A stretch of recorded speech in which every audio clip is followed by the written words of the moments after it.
Wabarakatuh. Alhamdulillahi wa kafa wa sallallahu ala nabihil mustafa wa ala alihi wa ashabihi al-wafa. Allahumma aftahna qulubana wa alhimna rushdana wa ahdina ila siratikal mustaqim. Teman-teman sekalian yang dirahmati dan ya Allah Subhanahu wa taala, alhamdulillah di kesempatan sore yang berbahagia ini kita bisa kembali melanjutkan kajian kita. Semoga dengan ini bisa menjadi salah satu cara kita mengkaji, berinteraksi dengan Al-Quran dengan cara mempelajari apa saja yang bisa menjadi panduan dalam kehidupan kita. Alhamdulillah tidak terasa kita kemudian sudah sampai pada kisah Nabi Musa alaihissalam yang begitu punya banyak pelajaran ya khususnya bagi kita hari ini. Ya, kisah Nabi Musa alaihissalam bukan hanya mengajarkan kita tentang bagaimana resilient terhadap perintahan yang kita hadapi. Kita juga belajar dari ibunda Nabi Musa alaihissalam. Bagaimana beliau juga bisa bertahan di tengah ketidakpastian. Dan kemarin sempat kita bahas bagaimana ketika bertahan di antara rasa khawatir, rasa takut, begitu pula Ibu dari Musa mengajarkan kita bagaimana ketika terjadi benturan antara logika dan juga apa yang menjadi bisikan hati atau ilham ya. Dan di sini kita bisa mengambil pelajaran bahwa kita dalam kehidupan terkadang khususnya mengalami yang fase-fase yang disebut masa-masa siklus ya. Ada saja dalam kehidupan kita itu kita berada di fase-fase yang paling dilematis ya.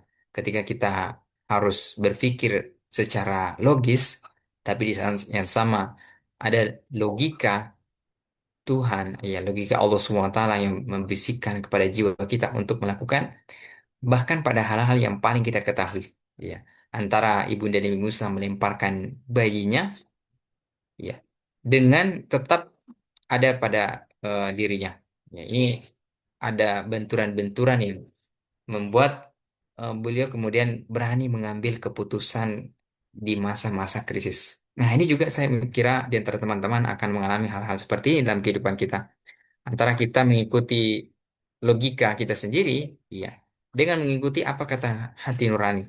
Ya, maka jika terjadi masa-masa seperti ini, ya, kebanyakan yang terjadi antara benturan antara logika dan juga kata hati, maka dahulukanlah dari apa yang menjadi perintah ilahi.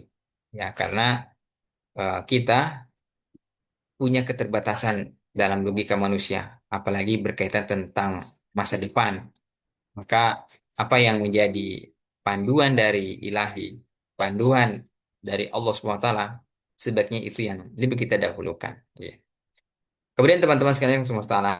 Nah, insya Allah hari ini kita akan lanjutkan pembahasan kita yang tidak kalah serunya, yaitu bagaimana sikap kita ketika berada di perantauan. Apa harus kita lakukan? Ya, dan boleh jadi suatu saat di antara teman-teman akan juga merasakan hal yang sama. Ya, pergi ke sebuah tempat daerah yang asing, ya, lantas tidak memiliki keluarga, tidak memiliki teman, ya.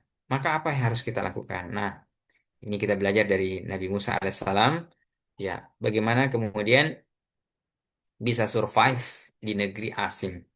Dan ternyata kalau kita komparasikan dengan kisah Nabi Yusuf alaihissalam, maka juga ada kemiripannya. Nabi Yusuf nanti akhirnya beliau masuk ke Mesir, ya. Sementara Nabi Musa ini beliau keluar dari Mesir. Nah, di surah Al-Qasas ayat 29, Allah Subhanahu wa taala menjelaskan, "Falamma qada Musa al-ajalah," dan ketika Nabi Musa itu menyelesaikan waktu yang ditentukan, wasara bi ahlihi, maka beliau berangkat bersama dengan istrinya. Anasa min janibit turi naro. Maka ketika itu dia melihat di janib Tur, di lereng bukit Tur, ada api. Qala li ahlihi, maka dia berkata kepada keluarganya, istrinya, umkusu ini anastu naro la'alli, maka tunggulah di sini. Ya, ini anastu naro, sesungguhnya saya melihat api. La'alli, semoga atikum minha, saya membawa sesuatu darinya, bikhabarin dengan berita, ya. Au jazwatin, atau sepercik api, ya. Jazwatin minan nar, ya. La'allakum tastalun, agar kamu itu eh, dapat menghangatkan badan. Nah, di sini di surah Al-Qasas, di sini menceritakan tentang bagaimana Nabi Musa alaihissalam ketika nantinya kemudian eh, pergi ke Madian, kemudian ini ujung ceritanya di ayat 29, sampai kemudian dia menyelesaikan waktu yang ditentukan untuk sebagai mahar ketika dia menikah dengan istrinya tadi. Ya, jadi sebenarnya eh, apa namanya rangkaian ceritanya. Ya, ujungnya itu di surah Qasas 29 ini. Nah, di sini ada satu pelajaran yang bisa kita ambil, yaitu bagaimana kita ini survive, ya.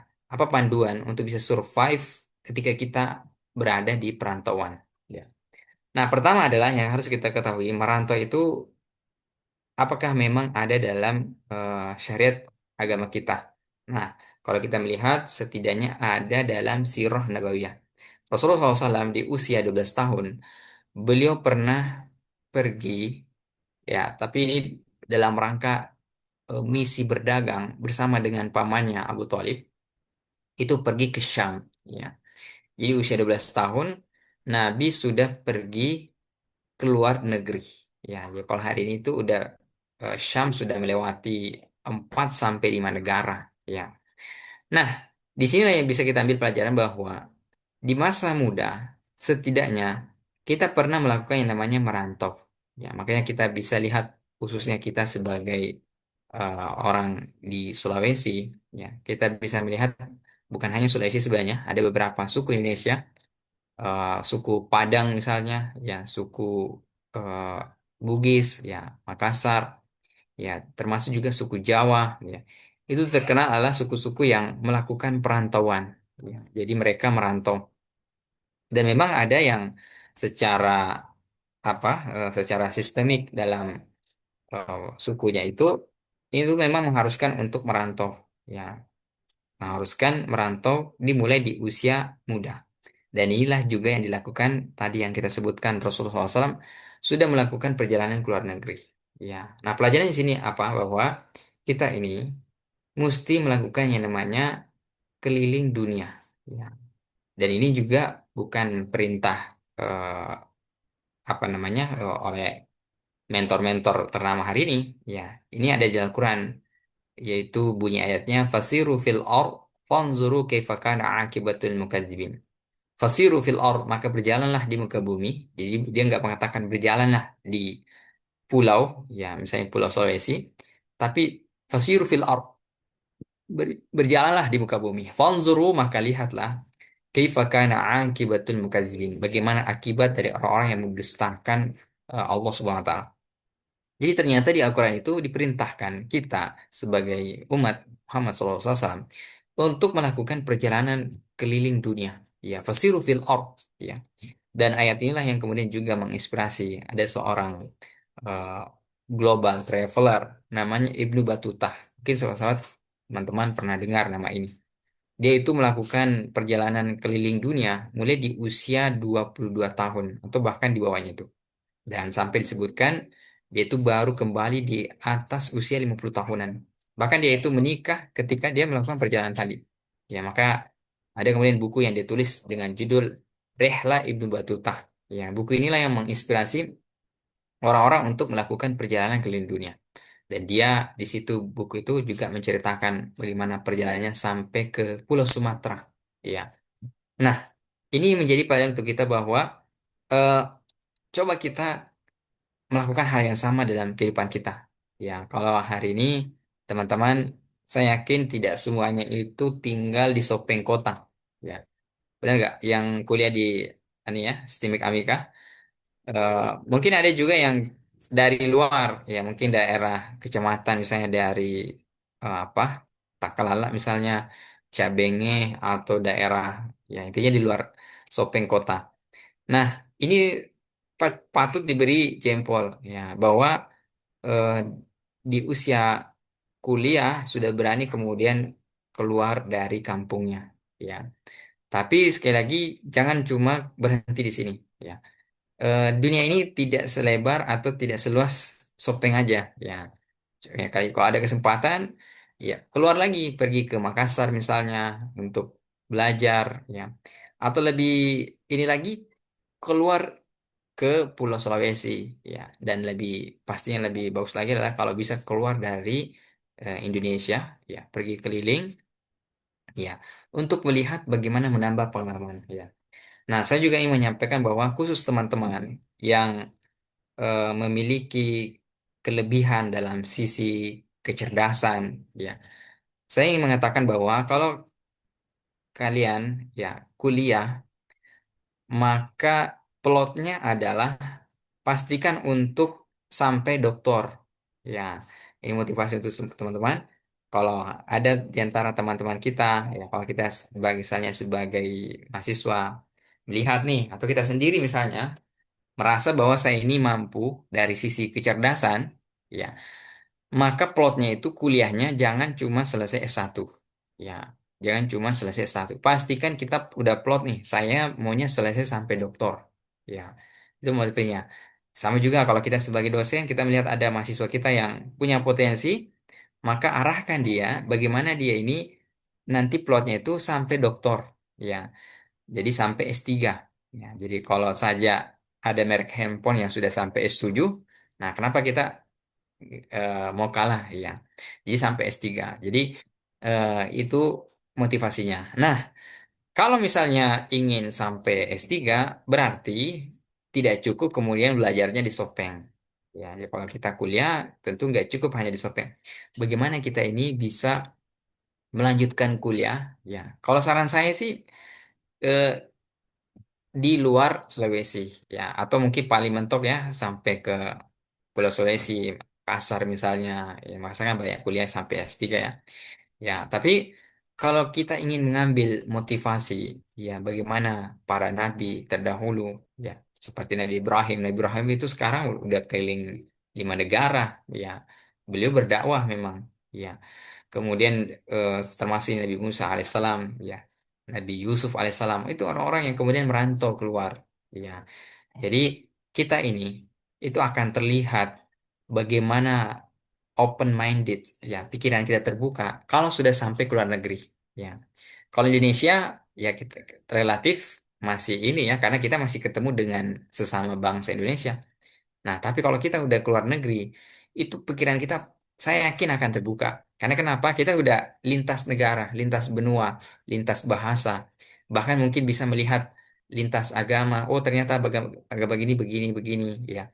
Itu sebenarnya apa namanya? Menambah kosakata kehidupan kita. Dan inilah yang dilakukan Rasulullah SAW. Mengapa di usia 12 tahun beliau sudah pergi melakukan perjalanan dagang ke Syam. Ya, jadi interaksi Rasulullah SAW melihat lintas budaya, lintas negara, inilah yang akan menjadi bahan kapasitas ketika Rasulullah SAW nantinya menjadi pemimpin. Mengapa Rasulullah SAW di tahun ke-5 pengutusan biasa, beliau menyarankan sahabatnya itu untuk hijrah ke Habasyah. Habasyah itu sekarang negara Ethiopia. Jadi dari Arab Saudi pergi ke negara Afrika tadi, Ethiopia. Dari mana beliau tahu bahwa di sana ada seorang raja yang namanya As-Somah, raja yang adil?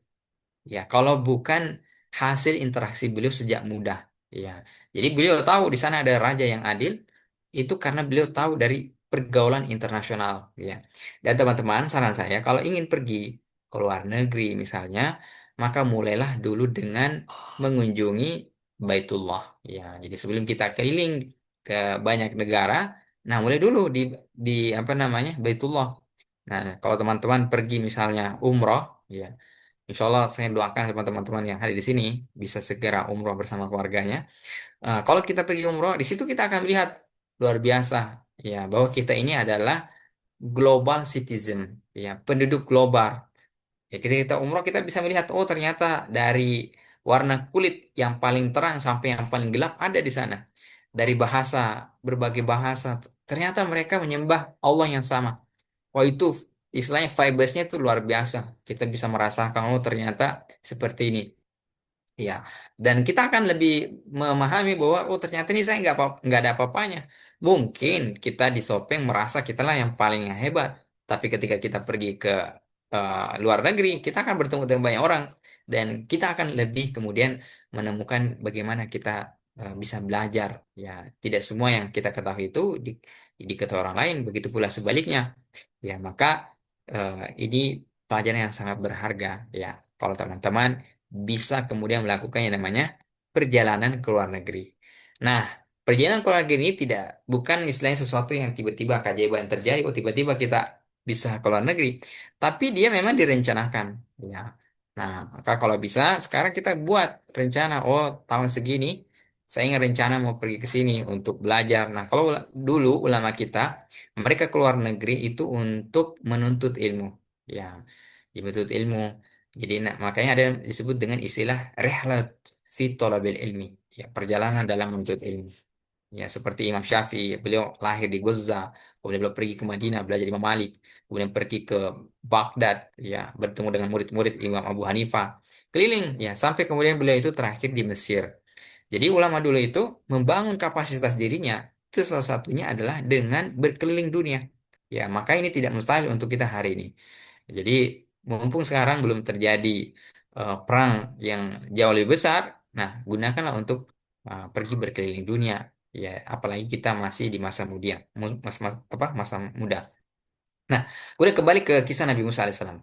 Kisah Nabi Musa alaihissalam ini, ketika beliau kemudian menjadi perantau ya di negeri yang asing ini, yang beliau lakukan adalah Nabi Musa mendatangi sumber air ya atau sumber kehidupan. Nah, ini juga ada pelajaran bahwa kalau kita pergi ke luar negeri dan kita ingin bertahan, datangilah yang disebut sebagai sumber kehidupan. Ya, jadi Nabi Musa alaihissalam ini menarik karena beliau mendatangi sumur tempat orang kemudian mengambil air. Selain memang beliau haus, ya butuh minum, tapi ini menarik kenapa beliau kemudian pergi ke tempat yang menjadi sumber air.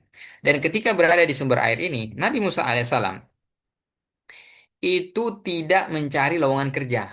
Ya ingat ya, beliau kan butuh kerjaan untuk sumber penghidupannya. Beliau nggak langsung cari lowongan kerja. Ada nggak lowongan kerja di sumber penghidupan tadi? Yang beliau lakukan adalah beliau mengobservasi, mengamati, dan akhirnya menemukan ada orang yang butuh untuk dibantu. Nah, ketika Nabi Musa alaihissalam membantu, disitulah terlihat bagaimana skill, ya, keterampilan atau positioning atau bisa kita bisa sebut sebagai branding beliau, ya, Al-Qawi Al-Amin itu terlihat. Ya, maka di sini pelajaran bahwa kalau kita sedang merantau dan ingin membangun karir di luar negeri, caranya adalah jangan sibuk mencari lowongan kerja, tapi sibuklah kemudian untuk melakukan aksi, ya, memperlihatkan bagaimana kemampuan kita. Ya, tentunya sekali lagi tadi dengan niat untuk membantu orang lain. Insya Allah dengan ini itu menjadi jalan pembuka untuk kita membangun karir kita. Ya. Nah, di sini juga ada pelajaran bahwa jangan takut melangkah ke tanah asing tanpa peta.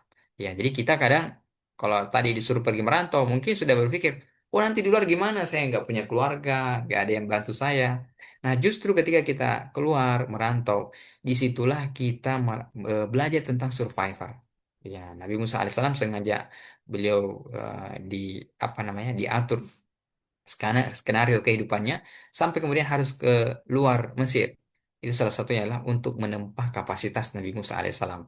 Ya, maka sekali lagi ketika kita berada di luar negeri, ya di luar kampung kita, kita akan terbangun mentalitas sebagai seorang pejuang. Kalau kita di kampung, kita mah enak, ada keluarga. Kalau ada kekurangan penghidupan, kita bisa minta ke keluarga. Nah, kalau di luar, kita minta sama siapa? Jadi sebenarnya justru ini melatih kita untuk survive. Makanya coba lihat rata-rata orang yang merantau itu sukses. Ya, kenapa? Karena dia nggak ada pilihan yang lain. Ya, dia harus kemudian berusaha. Ya, kebanyakannya ya, meskipun ada juga yang tidak sukses.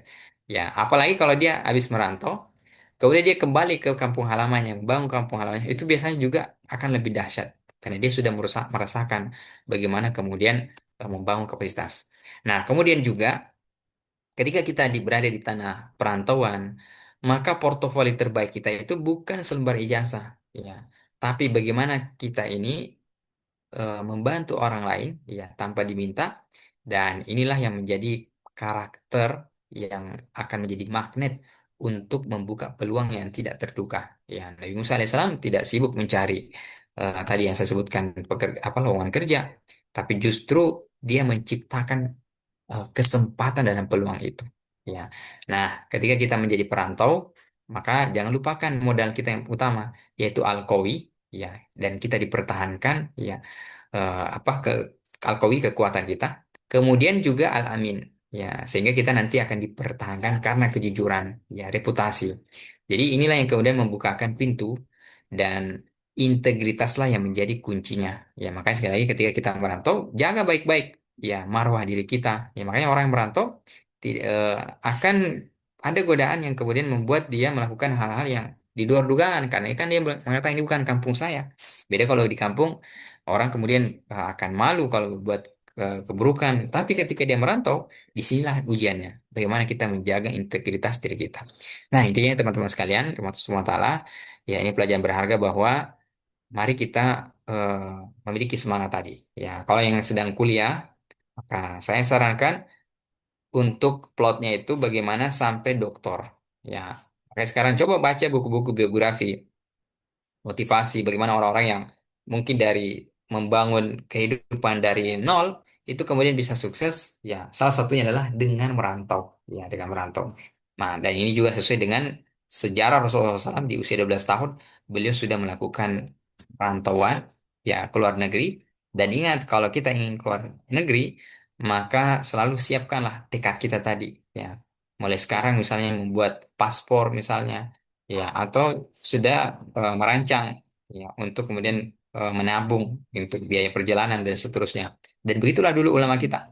Imam Ahmad bin Hambal itu sampai diceritakan ketika beliau ingin pergi merantau keluar untuk belajar, beliau sampai menjual atap rumahnya. Ya, saya kira di antara kita ini belum ada yang menjual atap rumahnya. Ya, itu Imam Ahmad bin Hambal. Tapi apa hasilnya? Hasilnya luar biasa. Ya, mereka kemudian mendapatkan ilmu ya dan membuka wawasan khususnya ya sehingga kemudian dia bisa berkontribusi yang jauh lebih besar di kemudian hari. Nah, seperti apa kemudian Nabi Musa ini berproses dari beliau persiapan di masa muda sampai kemudian matang ya secara keilmuan. Insya Allah kita lanjutkan di esok hari. Demikian sampaikan, semoga menginspirasi kita. Subhanaka wa bihamdika, asyhadu an la ilaha illa anta, astaghfiruka wa atubu ilaik. Walhamdulillahirabbil alamin. Assalamualaikum warahmatullahi wabarakatuh.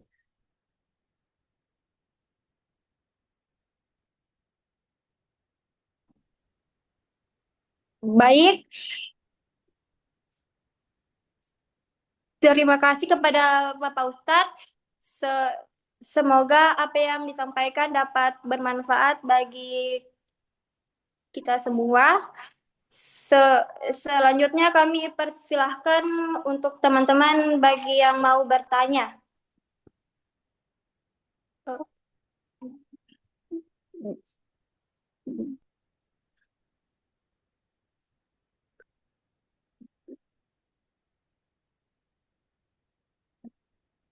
Baik, jika jika